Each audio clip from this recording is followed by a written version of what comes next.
Hello, listeners. Hello. So what did this person say? They want you to put RIP on your page because they want their ex to think they're dead? Yes. So I opened my Instagram, which, by the way, I have a game meme Instagram. You should follow it at Gaby Unicorn. Yeah. You should follow it. It's fun. Dirty humor. It's dirty humor. But what was I talking about? Oh yeah. So I open my phone and I look at Instagram, and the most recent notification I had was that I received a comment, and the comment was, "Can you write RIP on my most recent picture so my ex thinks that I'm dead?" And that was just the most psycho thing I've ever heard. And I've seen a lot of crazy in my life. I've done a lot of crazy. That was like next level. Hey, I don't know. Well, you know what? You don't know their situation. Don't know wait, can't your why. ex see that you commented on my thing, though? I don't know. It depends on how hard your ex is stalking you. Okay, so stalking. I got to tell you about my stalking. But first of all, go ahead.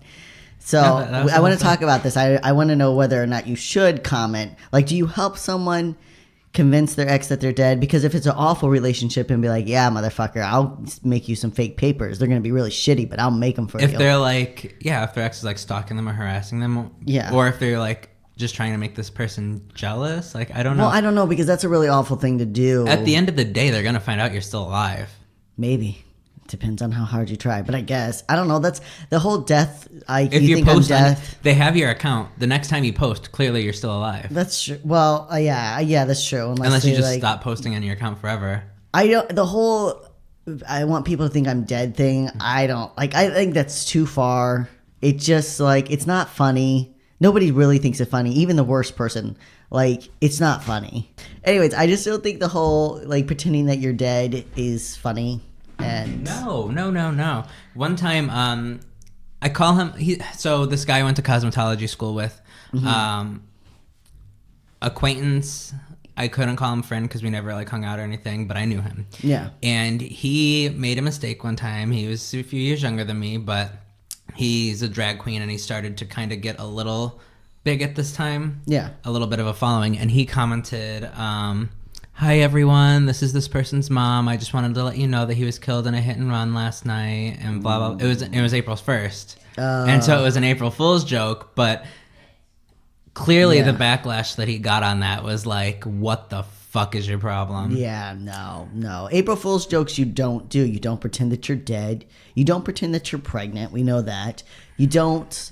Don't pretend that you're gay. Don't. Oh my god. No. Don't come out and be like, "No, psych." Like there's there's so many April Fool's jokes you can do that aren't gonna hurt people. So, but I don't know what this person's story is. So yeah, we'll see. I guess we'll find out what happens. Speaking of stalking, so I paid some money to get one of those websites where you can track people. Like, this is some psycho shit. This is not psycho shit. I'm doing some research. So is that what they call it now? Research? Listen, bitch. Okay. Now, I don't want to get anybody too excited because I know you're all on the edge of your seats, but I am writing a book. Oh my god. The thing is, it probably won't come out for a year or two, and then who knows who's going to be like pick 5 years. Oh my god, it's so much more work. Is it you or is it you and like That's the problem, because I was trying to just write a simple memoir, put it out there. Everyone's like, you should write a book about your life. So I was like, I'll write a book. But I found that I can't really write a book about myself without writing about the IFB. Mm-hmm. It's just so hard. So I'm like doing research for the IFB, and the more research I do, the more I fall into my rabbit hole. So what's the name of your book? I don't know yet. There's a couple. I have a couple ideas, but I don't know. Well, I have that really good domain. Oh, in a cult? Inaccult.com. It is the best domain that you've ever heard of. But I feel like that's too general, and people, the thing about in a cult, like I would think that'd be great for like a podcast, like it's a general idea.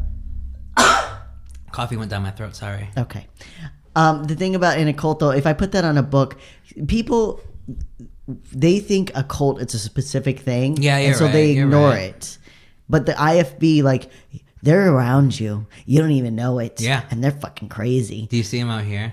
Oh yeah, I do. Do you clock them like immediately? I You're can like, oh my spot God. an You're like, run. IFBer in a second. I'm like, oh, you motherfucker. You're some kind of fundamentalist. They might not identify as a Baptist, but they're definitely a fundamentalist. And yeah, you could spot them in a second.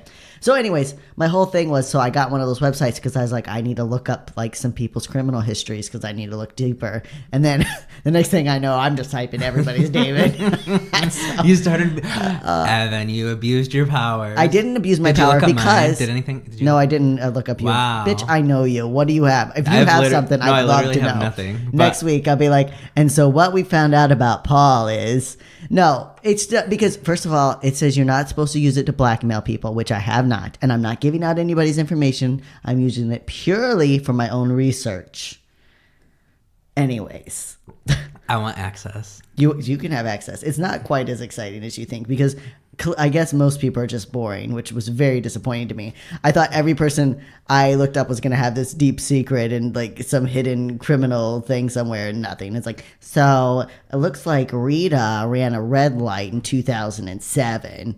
Like, does it have parking tickets? Oh, yeah. Oh, my God. Just a long list of traffic violations. I have so many parking tickets from when we lived in Cranston. Remember you couldn't do street parking?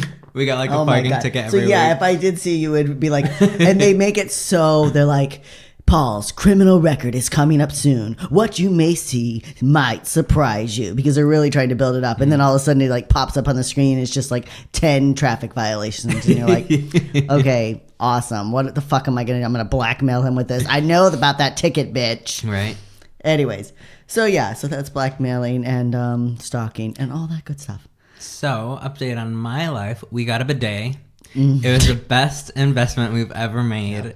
And you should get one. I recommend it to everyone. You have never felt cleaner in your life. It's a lifesaver. I guess you really need one if you do a lot of ass play, just to be real. Because I don't want to walk around with a crusty ass, but I don't think about it that much. You just feel so clean. Like, every other country uses bidets. We're the only ones who fucking use paper. But why? But what... But I'm fine. Like, I don't feel like I have a bunch of, like, I think about if you, like, go outside and put your hands in mud, and then you come out inside and you only wipe it with a paper towel. And that's what the inside of my asshole looks like? Yes. It's just, like, caked. Yes. And, like, a little tent, because it's not, like, all the way clean. And also, I DJ'd a sold-out 165-seat drag brunch. So that was a lot of fun. DJ Polly Pocket. Yeah. Yeah, that's all I did. You're doing good. You're doing good. I went to Six Flags as a 31-year-old man. And you know what? It was still fun. Like, it was actually more fun because I wasn't afraid of heights. Mm-hmm. And, like, I knew how to pace myself and not do what I did, like, in my teens and early 20s, which is just eat a bunch of ice cream and then whatever. Go on every ride you can possibly go on and throw up I don't know everywhere. Why I'm so sick. You know? So it was actually a lot of fun, but I did feel it a little bit this morning. And so now I know, like, all the times that my parents and like youth leaders were like, I'm so sore today. Like, I finally get it. Yeah. But it was fun. It was a good time. Anyways, welcome to Your Queer Story. The only podcast you should listen to where we promote peace, love, and radicalism. Peace. That's this is just our new slogan. That's it. Okay. Our new intro. Hope you like it. Yeah. But we are happy to have you guys. We're your host. We're your horse. We're your host, Evan Jones. And Paul Hobbs. And we are still... It's been a good morning, everybody. We are recording in the morning, which normally we record in the evening after a long day at work. And now we're here on a Saturday morning. Yeah, he is. He's full of something. I don't know his energy. But we are continuing World Listener Month. And today we are going down to Mexico. To cover the legendary Frida Kahlo. Frida Kahlo. Mm-hmm. And we are only going to butcher about half the names in here. There's not that many that we can really fuck up. But, like, because there's a lot of, like, common names, like Diego Rivera, like you know. But I can't even say English names, so. I know, yeah. I'm sorry for everybody that I've ever offended, which is... like, who the fuck are they talking? Oh, you mean that person. Yeah, we even managed to offend the people in the UK when we were like, is Britain a part of the UK? Like, what is the whole deal there? So, yeah, we're really good. Let's talk about history for a half a second, though. Yeah. When In American schools, when you go to like when you take history, you literally learn about American history, which is like 200 and something years. Yep. But like when you take history in other countries, you learn about like the thousands of years of government. So like our history is very poorly taught. It's very, very much about American history. I think there's usually like in my school, there was a world history class. It was 1 year. And I mean, world history, there's a lot of history in the world. Yeah. And of course, they only went 6,000 years back because we only believe the earth was 6,000 years old. So anything before that, we didn't even learn about. But like trying to cram 6,000 years of other countries, cultures, it just doesn't happen. And basically, we just learned about European history. So I have a strong love for European history, very little knowledge of other countries. Exactly. You just don't fucking learn it. I literally, in high school, I went from American history to AP American history. Yeah. Like, thanks, school. I'm sure I probably chose that, but like, I think I wanted the AP class versus like the standard class. So, but even when you're teaching American history, if you just teach all the ways that affect American history, like we talk mostly about American history on our show, but I like to think at least we talk about the other ways that other countries and influences and cultures have affected us. Like America, literally, as they say, is a melting pot of the world. We are built on other cultures and other people. We don't have, we have a culture of our own now, but it's pulled from everyone else. There used to be a culture here, but then we killed everybody that had that culture. Exactly. We could have just taken on their culture, but we couldn't do that. We had to establish our white dominance. Imagine how much more peaceful the world probably would have been at that point. Yeah, imagine how much I don't know, because then if we didn't develop arms and stuff, would we have been able to fight Hitler? Well, who says that who knows how that we wouldn't have developed arms? Again, it's not that indigenous people weren't. No, it's just I feel like they had a more peaceful existence. So you said, would we have risen up and fought Hitler? Yeah, who knows? But then again, if America wasn't driving capitalism, would we have defeated Germany so badly in World War I? And would we have created this desire for German nationalism? We just broke the universe. So... anyways, I mean, it's not all our fault, but it's not like we were helping. Anyways, but speaking of like revolutionaries and people that were like, fuck American capitalism, Frida Kahlo was very much one of those people. Baddest bitch. She was a bad bitch. Why don't you start today? All right. So today we honor Mexican painter, proud feminist, and open bisexual Frida Kahlo, born in Coyoacán.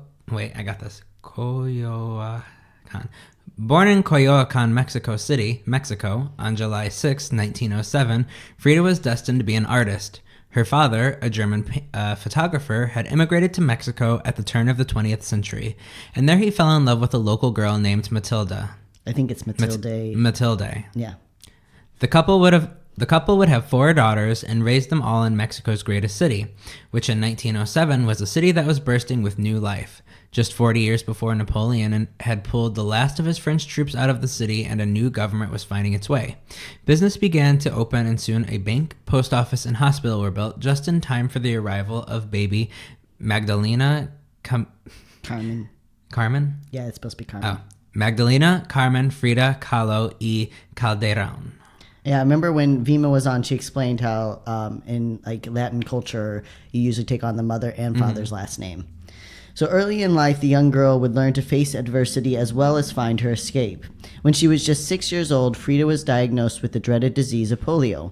In 1913, the disease was making a comeback. For centuries, polio had plagued one civilization after another, dating all the way back to the ancient Egyptians, on through the Romans, and continuing to early European societies. But for the last half of the 19th century, that's the 1800s, it seemed the disease had quieted. However, early signs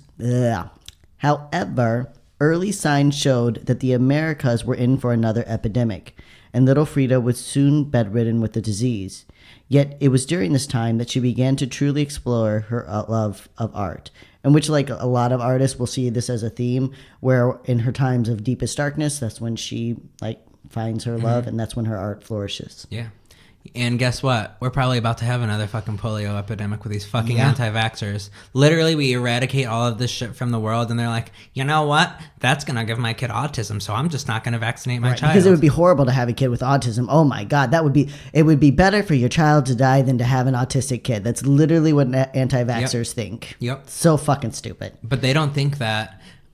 I saw something before that was like, well, what happened to we survived without vaccines? What's going on? And I'm like, they're like, well, what happened before vaccines? And somebody replied, people died. Yeah, everyone who was sick died, and as they died off, then the disease would kind of die, and then the disease would come back. Like we said, this goes back to the ancient Egyptians. Yep. So this wasn't a disease that just disappeared. It kept recurring about every half century for hundreds of years, thousands of years. I wonder what the thing that made it like suddenly take off was. I don't know. What was the catalyst? Obviously, it had to pass from person to person, but like, what was the catalyst that like all of a sudden it came back? Was it like the population got too big and everybody was living too close together? And then some of the population in the early 1900s, what people speculated, I don't know, I can't speak to the other ones, but what I read in the early 1900s, what people speculated was that as people had kind of built an immunity because polio was everywhere. They were, you're drinking dirty water and it wasn't clean. As sanitary conditions took off, babies, because polio mostly affected newborns to 5 and 6-year-olds. And so young children didn't have this immunity built up to it through drinking like dirty water and everything. So they were more susceptible to it. And then it just gradually over time, like after a couple generations or something, Yeah, so it's kind of like every time we advanced with our sanitary conditions, polio would spike because our bodies weren't immune to it, and then it would kind of fade away. We'd become immune to it, and then our sanitary conditions would increase, and then polio would spike again. Makes sense. Yeah. So once her doctors felt she was well enough again, Frida was allowed to re-enter society. However, she would always walk with a limp, which was a lifelong symptom of the disease. It is important in this climate of anti-vaxxers, which we just talked about, to note that in the epidemic of 1916, just 3 years after Frida's case, there were 27,000 cases reported and over 6,000 deaths from the disease in the U.S. alone. And that's 1 year. And that's just deaths. That's not even people who have lifelong symptoms. Exactly. We cannot find the statistics for Mexico, unfortunately. Yeah. And that would be considered a mild year for deaths in the decades to come. As for the survivors, many, like Frida, would live the rest of their lives with serious health issues and physical handicaps. Vaccines don't just keep us alive, they keep us healthy. Unfortunately for Frida and so many other young children during this time period, the vaccine for polio would not be introduced to the world until 1955, and it wouldn't be until the 1970s that the vaccine was effectively administered to most of the Mexican population. Yeah. My grandmother actually had polio, and she has to buy 2 sets of shoes because one of her feet is shorter than the other. Oh, so, wow. I mean, most people with polio, I mean, if you did live, which the majority of people lived, I mean, well, I don't know, I say the majority, but like when you compare the cases, over half the people would live, but like you said, they lived with deformities, and they also had health issues the entire rest of, like Frida would have health issues that related back to polio for the entire rest of her life. So as part of her recovery, Frida's father encouraged her to engage in sports, and not simply the girl-approved sports of the day, but the ones that only boys were supposed to play, such as soccer, football, wrestling, and swimming. Not only did this help Frida to become more confident in spite of her disability, but it also proved that she was just as capable and qualified as boys. This lesson would form a lot of her thinking in regards to equality and marginalized people. Another experience that would help her was her entrance into the prestigious National Preparatory School in Mexico City. It's awesome that her father was like so open. I mean, I don't know what the culture was like in Mexico in like that time because I mean, in America, it was so like, Christian and reserved and everything. And very Catholic. Yeah, Catholic. Yeah. And I don't know how, I mean, in other parts of the world, would that have been seen as like a weird thing to do? It was like, it was very much like she was very much, and not that she was an outcast, but it was very much like, oh no, you shouldn't let your daughter do that. Now her father was German, so some people kind of chalked it up to it. Oh, he's a European, so he lets this girl just be free. But Mexican Latin culture is very conservative. In fact, from everything that I've learned from like our Hispanic and Latino friends, they're more conservative than even Americans. So, and her mother, as we'll learn later, was very religious, so probably had some reservations. She had a lot of reservations. She was very hard on Frida and very much against her participating in these boyish activities. But Frida was like, "Fuck it, I'm doing it anyways." So at 15 years old, Frida was enrolled and quickly became a peer favorite. She had an outgoing and confident personality, and even though she was one of only a few girls allowed to attend the school, Frida never let that stop her from doing whatever she pleased. Soon after being exposed to other intellectual and politically active young people, Frida joined the Mexican Communist Party. This is why the Lavender Scare happened. It's all down to Frida. Yep. Thanks a lot, Frida. This was not an issue at the prep school, which was known to promote a deep sense of pride in Mexican culture and indigenous heritage. However, Frida's rebellious spirit was a problem for the teachers, who often struggled with how to handle such a bright and yet defiant youth. When she was only 13, Frida had been expelled from one school for disobedience, though it seems like this was for the best, as Frida would later recount how she was sexually abused by one of the female teachers, though Frida called it an affair. Today, we know better. Yeah, she would talk about it and say that she first had sex when she was 13 and it was with a teacher. But like we know that she was too young to consent at that point. She didn't understand. Yeah, far too young. It doesn't matter what happens later. It doesn't matter like how you're feeling. Like if you're a young person and you're having sex with your teacher, what the teacher's doing is wrong. I understand that you're young and you're exploring, but you need to talk to someone because that does affect you later in life. And what's important is that what that adult is doing is wrong. They should not be doing that. I understand, because they'll come in and they'll manipulate young people. You're so mature for your age. Mm-hmm. You're so smart. I feel like I've known you forever. I feel like you're an adult. And that sounds really good when you're young. It's really flattering, yeah, absolutely. Right? It's very flattering and you don't even realize you're being taken advantage of, but it's going to hit you one day and it's going to cause a lot of pain later on. So if that is happening to you, you need to talk to someone. Find someone you trust and talk to them. Because what that teacher or what that leader, authority in your life is doing is wrong. So in spite of her rambunctious spirit, Frida managed to stay on as a student. She began dating another student by the name of Alejandro Arias in 1925 when she was 18. The two decided to take a break from class and head out on an excursion one day. Suddenly, a streetcar crashed into their bus and a handrail impaled Frida, fracturing her spine and pelvis.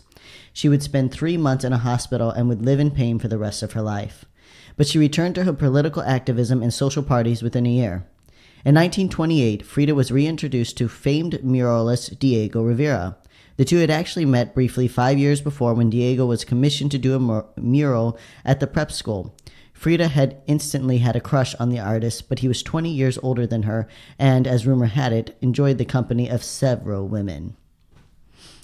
On this evening, though, Frida took a chance. Whether she was trying to catch the painter's eye or truly wanted his professional advice, Frida decided to show him her work.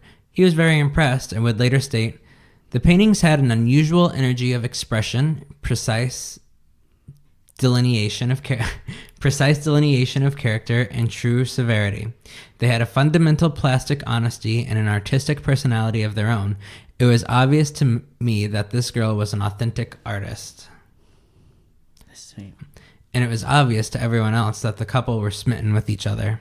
Even though Diego had 2 common-law wives and any woman he wanted, the two began a relationship. A year later, they were married at town hall.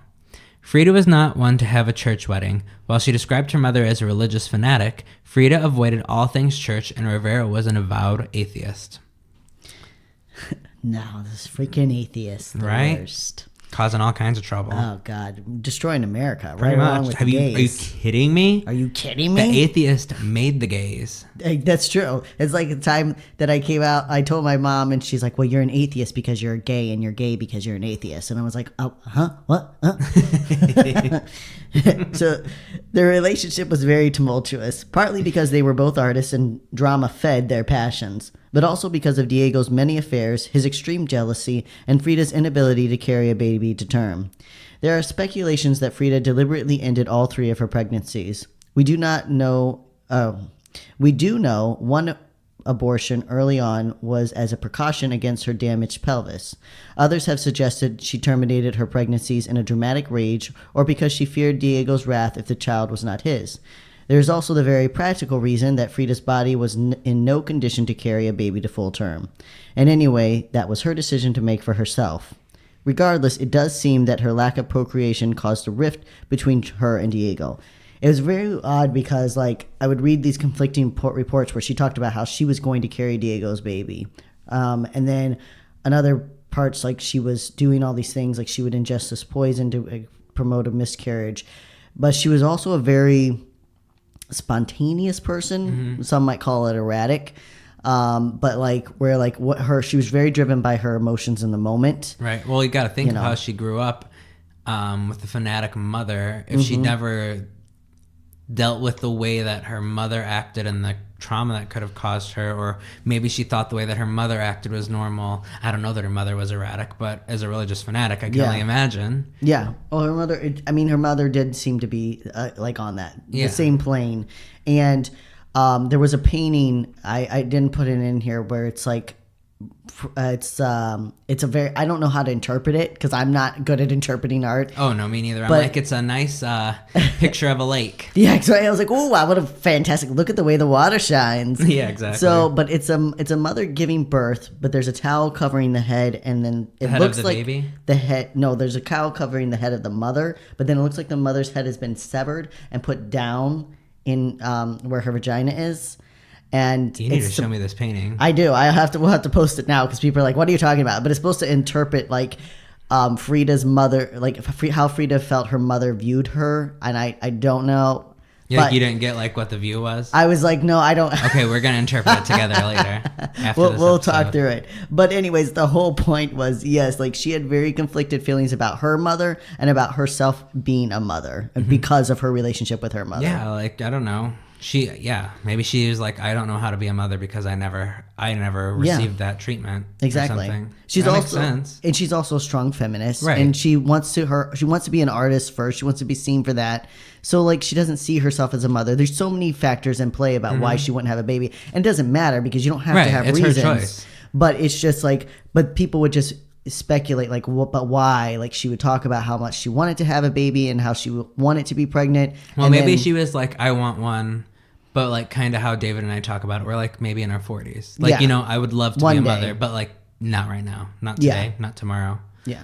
True. But, who knows? Is it me or you? I think it's you. The newlyweds moved to Morelos, Mexico for a few years. It was during this time that Frida embraced her Mexican ancestry even more deeply, choosing to wear her hair and clothing in very traditional Mexican styles. She mostly chose women's attire, though she was not opposed to menswear. In a 1926 family portrait, Frida can be seen donning full male attire. But her everyday style was Mexican peasant dresses. These dresses represented Kahlo's mestizo background, which was an old Latin reference to individuals with European and indigenous American descent. This terminology was used widely through Latin America. However, in Mexico, it became an entire culture as mestizo people proudly recognize their mixed ancestry. Mestizo? I don't know. Mestizo. It's one of the things where we should have had Vima on. Right. But yeah, that's a huge thing about Frida Kahlo too, is what she did for like Mexican, like recognizing, honoring Mexican ancestry, being proud to be Mexican, and being proud to be a Mexican person of mixed race. Like she was very much about that culture, in a culture that had been so beaten down by the French, by European colonizers, by Americans in the Mexican-American War, just like again and again having people try to take and rip your culture from you, and she very proudly owned her culture. So in 1930, the couple traveled to the U.S. for Diego's work and settled for a few years in San Francisco, California. Frida was always open about her love for women, and it seems the couple had some form of an open marriage, though we would not consider it a polyamorous relationship, as there did not seem to be a mutual respect for each other's outside relationships. Again, polyamory is different than an open relationship because polyamory is about an entire lifestyle and mutual respect, whereas open marriages are normally kind of you do your thing, I'll do my thing, and we won't completely police each other. Yeah. Well, sometimes it's an issue, but we won't, it's not supposed to be. So, where was I at? Rivera was passive about Frida's affairs with women, but would become incredibly irate when she took up with another man. He even divorced Kahlo for having too many affairs, only to remarry her a year later. And yet there were so many stories of the couple bringing a third party to their bedroom, and Rivera was known to share his mistresses with Frida.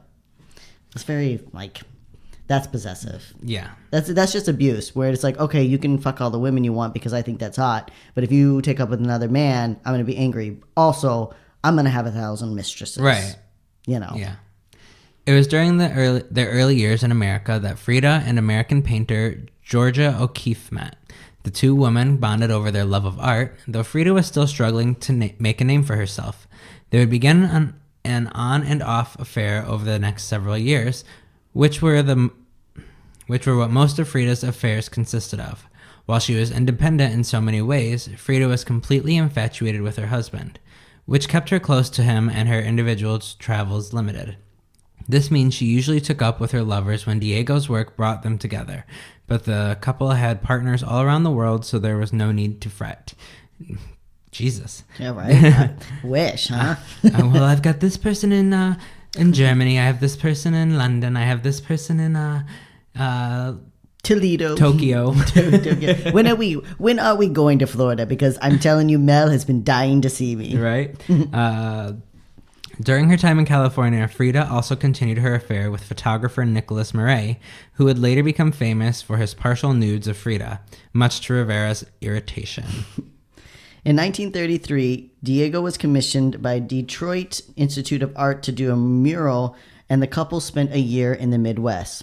Frida had spent her time on U.S. soil in New York City and San Francisco, two American cities she adored. But Detroit, Michigan was another story. Oh, shit. She was appalled that hotels refused to service non-whites and Jewish people, and she was disgusted by the wealth gap in the prevalent city. So the wealth gap so prevalent in the city, but also in the prevalent city. She wrote to a friend, "Although I am very interested in all the industrial and mechanical developments of the United States, I feel a bit of rage against all the rich guys here, since I have seen thousands of people in the most terrible misery without anything to eat and with no place to sleep. That is what has most impressed me here. It is terrifying to see the rich having parties day and night whilst thousands and thousands of people are dying of hunger. This was in the 1930s, so... I wonder what's changed. Wow, gosh. I feel like it's just gotten worse, to be honest. Yeah, it's just moved more out of Detroit. That's what's changed. Yeah. Definitely wouldn't consider Detroit a rich place anymore. Right. Yeah. Frida was very open about her disdain for Detroit society, often expressing her particular dislike for Henry Ford, an ardent capitalist and a bit of a bore. It was also during this year that Frida had a miscarriage, which was the second terminated pregnancy in her and Rivera's marriage, putting further strain on the couple. And just 3 months later, Frida's mother died of complications from surgery. Kahlo had always had a tense and frustrating relationship with her mother. Matilde Kahlo was a strong woman who showed little emotion except when it came to God. This time of grief prompted several paintings from Frida, most notably Henry Ford Hospital, which was a self-portrait, one of her most notable works, that represented her miscarriage. Just a year later, she had completed her well-known Frida and Diego Rivera, which was interpreted as to show Diego's devotion to his work and the couple's strenuous relationship. Yeah. She was very big about calling out capitalists. She hated capitalism. And Henry Ford... Look where it's gotten us today. Right? Exactly. Like back in the 1930s, Frida was like, yeah, this isn't going to work. And Henry Ford's like, oh, no, listen to me, sweetheart. It's going to work. It's going to work fantastic. Exactly. And here we are, where there's this massive wealth gap, and literally America's crumbling, and everybody, there's like the top 1% who have all the money who is doing nothing to save the country. Well, did you see that thing? There was a good tweet by AOC. You know we love AOC here. And she was talking about like, I'm totally like quoting the tweet in my own way, but she's like, you know, when we talk about extreme wealth and distributing it, like we're really talking about 10 people. Right. Like there's 10 people in the country that have such an insane amount of wealth that it's just not right. We're not talking about millionaires. We're not even talking about billionaires almost. We're talking about like 10 people that have so much wealth that they could essentially wipe out the rest of us. Like it's literally 10. It's asinine. And people are like, we can't take that money from those people. 10 people. You just redistribute some of their wealth, and you bring the wealth gap so much closer. Yep. But whatever. So the following year, Diego was commissioned by J.D. Rockefeller to paint a mural on the New York City Rockefeller Center. At last, Frida could get the hell out of Detroit. She was also eager to see her lover, Georgia, who was recovering from a nervous breakdown. Frida later wrote to another friend about the visit. O'Keeffe was in the hospital for 3 months. She went to Bermuda for a rest. She didn't make love. It says she didn't made love. She didn't made love to me that time. I think on account of her weakness. Too bad. Well, that's all I can tell you until now. Well, fuck. Get over your breakdown before I come back next time. Exactly, right? Pull yourself together, Georgia. Despite their inability to make love, it is no doubt Frida was happy to be in New York with her many friends and lovers. While Diego was a worldwide name, Frida was far less known. However, her time in America did a lot to boost her reputation. She was not afraid to speak to the press, and the press loved to speak to her. She was flamboyant, controversial, witty, and arrogant. Wow, that was me. She often boasted... I'm sorry, we're doing Paul Hobbs' biography? She often boasted that she was actually the better painter in the family, even though few people had seen her work in the mid-1930s and most laughed her off. One Detroit paper had belittled her in the title of their interview with Kahlo, which read, Wife of the master mural painter gleefully dabbles in work of art. Wow. Regardless. How cute. That's like the ultimate, like, go sit back down, little lady. Let your husband do the talking. Yeah, exactly. Regardless, Frida did an excellent job of getting her name out in the papers and creating a buzz, but she was homesick. So when Diego was fired from the Rockefeller Center for putting communist Vladimir Lenin in his mural, the couple returned home to Mexico. So he's like, I'm just going to sneak this in. Nobody's going to notice. A little thing like, don't do it, Diego. Don't do it. No one's even going to know. They don't even know what he looks like. Come on. Oh, my God. It's great. So the couple bought 2 homes in the wealthy neighborhood of San Angel and built a bridge between their houses. And I want to say this because some people, you hear this all the time. Like Bernie Sanders has a couple $1 million, all right? And he said once, he's like, I wrote a best-selling book. And when you write a best-selling book, you can have $1 million. And so people are like, oh, when are you going to pass that out, Bernie? Because you're just a socialist. Socialism and even communism, although communism not so much. But socialism is not about you can't be wealthy. It's, again, that you shouldn't be obscenely wealthy. Right. Right. You can have wealthy people, just not 10 people who have more money than every other person in America combined. Exactly. Yeah. 10 times what everyone in America has combined. Right. So that's the thing. When you have people that are so obscenely wealthy, they essentially, they are your lords. They don't have the title of a king, but they are your lords. You serve any bills those they wealthy want passed? people. Hey, you want $5 million? Pass this bill. Exactly. If you want to know who the king of America, his name is Jeff Bezos. That's who your king is. You can say that you don't believe in king. You can say you don't ascribe fidelity. What is it? Fidelity? Not fidelity. What's Equinox? No. I don't even know what you're talking about. Fealty to your king. Oh. Okay, that's what it is. Fidelity. You can say that you don't worship your king or you don't honor your king, but he is your king. He controls what you do. And if he doesn't like something, Jeff Bezos could do whatever he wanted to you in America and nothing would happen to him. Yep. He is your king. He is your lord. So we have not gone away from a monarchy system. We've just changed the way that it looks. And so, but again, it's not that you can't be wealthy because Frida and her husband were wealthy. Diego was a world-renowned artist. They just weren't assholes with their wealth, and they distributed their wealth. And they opposed people becoming obscenely wealthy. So Diego was resentful at returning to Mexico, and this further strained the marriage already on the point of breaking. For the next 2 years, Frida did little painting. But then in 1938, she met a new muse in Japanese-American sculptor Isamu Noguchi. The couple were very passionate, and Frida's art flourished. She claimed. Oh, yeah.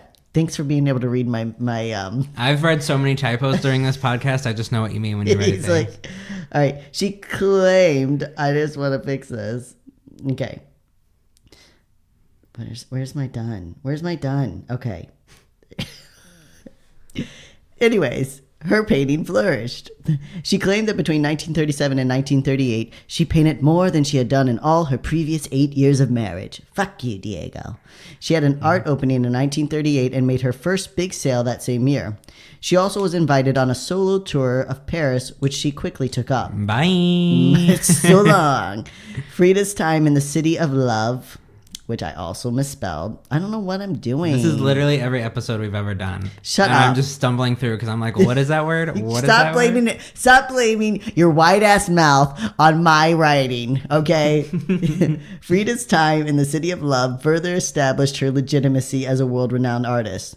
There are also rumors that she took up with Josephine Baker during this time. I hope so. Though we have no evidence of their affair. It happened, everyone.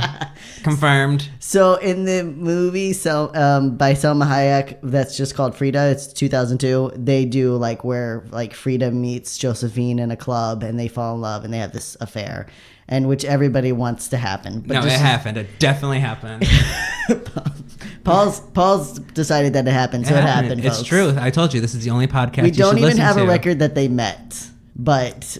There is no way that Frida went there and wasn't like, let me go see this astounding woman who's breaking barriers left and right. There's no way she didn't at least go to a show. Oh, I'm sure she did go to a show. I think she actually did go to a show. I just don't know if they met, but I'm sure they did. I mean, both very strong women, and I mean, who the hell would not want to sleep with Josephine Baker?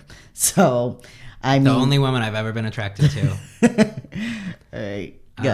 When Frida returned to Mexico in late 1939, she was eager to see her longtime lover, Nicolas Murray. Murray wanted Frida to leave Diego, who had become increasingly more possessive. When Frida and Isamu had attempted to rent an apartment together in Mexico City, Diego had tracked Isamu down and threatened him with a gun. But Frida could not bring herself to leave her husband. Who is Nicholas? Is he from Mexico? Where is he from? Nicholas is from Europe somewhere. Okay, so it's Nicholas, not Nicholas. Yeah. Nicholas wrote, "Of the three of us, there was only two of you. I always felt that." On his part, Rivera filed divorce proceedings. Frida was left broken again, and again, her work flourished in spite of her pain. Her portraits, The Suicide of Dorothy Hale and Two Fridas, painted during this time, would become two of her most recognized works.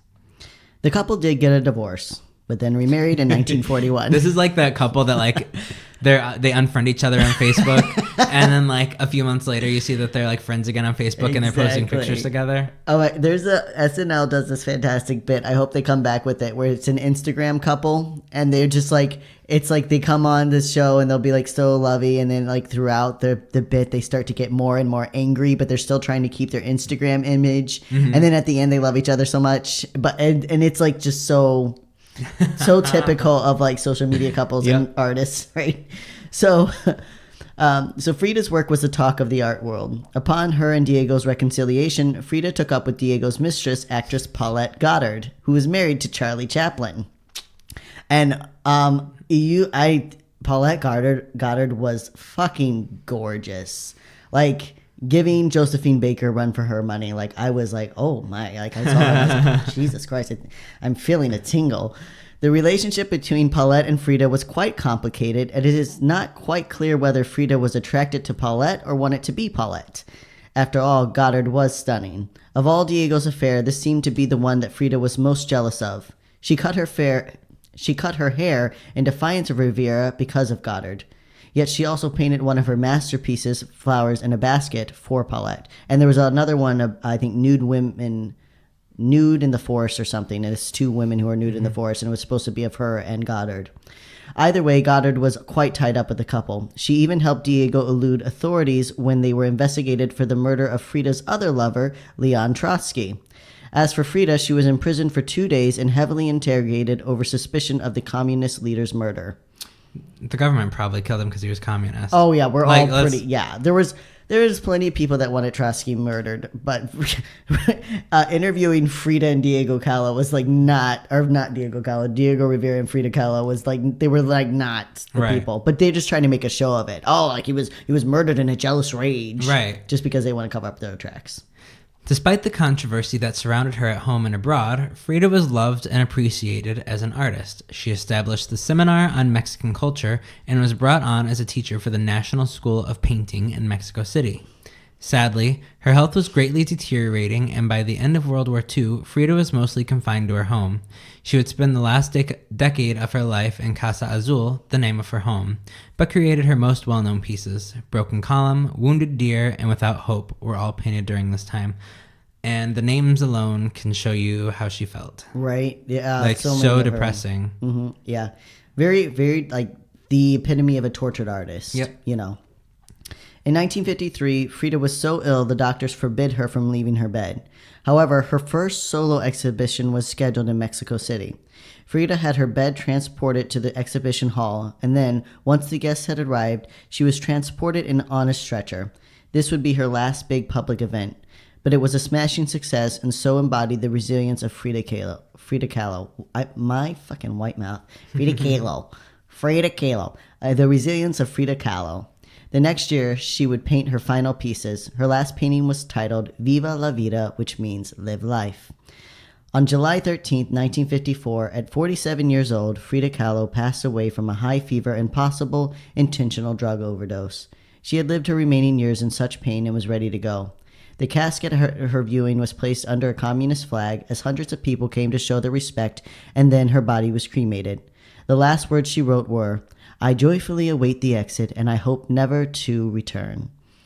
Yeah. That's so tragic. And the saddest part is that her health sounded like she was like an 80-year-old woman. Exactly, right? She's 47 and she's just like... And it just sounded like she was like, couldn't get out of bed, like in my head, like, you know, knowing the story, but in my head I was like, this is like some 80-year-old woman like on her deathbed. No, she was 47. And I'm sure some of the decisions she made in life may have affected, you know, I don't know if she was like doing drugs or anything. There could have been other forces, but this is to show you like what polio and other diseases can do to you and why it's so important to make sure everybody's vaccinated and prevent things like this from happening, because it cuts your life in half. Oh yeah, I'm almost certain that this was directly related to polio. Yeah. I know that she like indulged in some things, but it wasn't ever to an extent, like she wasn't like a raging alcoholic or anything like that. She had polio, and then she had that accident when she was 18, and those two things combined was just too much on her body. And I didn't put it in here, but she created over 140 works of art in her lifetime, which is just incredible. We should get a couple prints for our room. I'd love to have a couple. We have the candle. We have our little Frida candle over there, so we can pray to the goddess just as she would want. So. Your recommended resources are The Diary of Frida Kahlo, an intimate self-portrait compiled by Carlos Fuentes on Frida, a biography of Frida Kahlo. Or Frida. Or Frida, a biography of Frida Kahlo by Hayden Herrera. Sorry. Tried to roll my R's, didn't happen. You can also check out the movie Frida with Salma Hayek. Though it does take some strong liberties, especially in the relationship between Frida and Josephine Baker, which we all love to fantasize about. However, in recent years, it has come out by Hayek himself that the intense lesbian scene was only recorded as Harvey Weinstein's punishment to Hayek for denying his sexual advances. We don't want to taint such a great movie, but we do put the information out there. Yeah, so I think it won several awards. It was a big thing, but she did come out and say later that she intended for there to be a romance between her, because Salma Hayek produced the movie as well. And I believe she also directed it. She intended for there to be like a romance there, but when Harvey Weinstein came on to her and she refused him, he came out and told her that she had to do a lesbian scene, and like he came and like watched it, and it was just such a creepy, uncomfortable thing. Have you seen the movie? I have not. I wonder if you can like feel the weird, like the creepy vibe. Yeah, in it. the creepy. Yeah, because I'm sure they were obviously they were extremely uncomfortable. So I wonder if like you can read that in their acting. Yeah, like how uncomfortable they. Yeah, maybe. I don't know. I want to see it. It's something that's been on my list forever. I just haven't seen it. So, but yeah. So I mean, not to say you shouldn't watch it, but just keeping those kinds of things in mind also. But. Anyway, so check out those recommended resources, and next week we're going to be back with an unscripted episode, but a fun one. This one, we're not going to do the queer liberation. We're going to do I'm Not Gay, You're Gay World Edition. You're gay. No. Not me. No, I'm not gay. You're gay. Straight. I'm the most straight passing. No, I'm 0.0. Wow. I'm just saying. I'm just putting facts out there. All right, stay queer. Don't get a lobotomy. We love you, our little allied hookers. And a little succulent sapphis. And our proud homocrats. And don't forget to have some sodomy this week. Every week. All day, every day. At least 7 times. Goodbye. Bye.